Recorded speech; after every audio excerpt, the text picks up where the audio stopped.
லட்டு அல்வா ஜிலேபி இதெல்லாம் சாப்பிட்ட சரீரம், அதனால் இது மாம்சம் ரத்தத்தோடு இருக்குது. ஆனால் நம்மாழ்வாரோட திருமேனி அப்படியா? அவர் அவதாரம் பண்ணும்போதே சட்டத்தை ஜெயிச்சுட்டு தோன்றியவர். அது மட்டுமின்றி சாதாரண உணவெல்லாம் சாப்பிடாம கிருஷ்ணனையே சாப்பிட்டு சாப்பிட்டு வளர்ந்தவர். அதனால தான் அவரோட திருமேனியில் அவ்வளோ வாஞ்சை கொண்டிருந்தான் எம்பெருமான். அப்போ நம்மாழ்வாருடைய அவதாரம் ஸ்பெஷல், அவருடைய வாழ்வும் ஸ்பெஷல். சம்ஸ்கிருதத்தில் ஜா என்றால் பிறப்புன்னு அர்த்தம். பிரஜா என்றால் நன்கு பிறந்தவர். நம்மாழ்வாரை போன்ற அவதார புருஷர்கள் அவளை பிரஜா என்று சொல்வார்கள், உயர்ந்த பிறப்பு. ஏன்னா ஷட்டம்ங்கிற வாயுவை ஜெயிச்சுண்டு பிறக்கும் போதே ஞானியாக பக்தராக பிறந்தவர். அதனால பிரஜா, நல்ல பிறப்பை உடையவர்.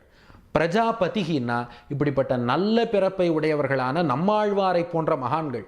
இப்படிப்பட்ட மகான்களுக்கு தலைவனாக, பதியாக, நாதனாக பெருமாள் இருப்பதால் பிரஜாபதிகி என்று அழைக்கப்படுகிறார். நாமும் விஷ்ணு சகஸ்ரநாமத்தின் 70வது திருநாமம் பிரஜாபதையே நமஹா என்று தினமும் சொல்லி வந்தால் நம்மாழ்வாரை போன்ற பக்தி உள்ள குழந்தைகள் நம்முடைய வம்சத்திலும் பிறக்கும்படி எம்பெருமான் அனுகிரகம் பண்ணுவான்.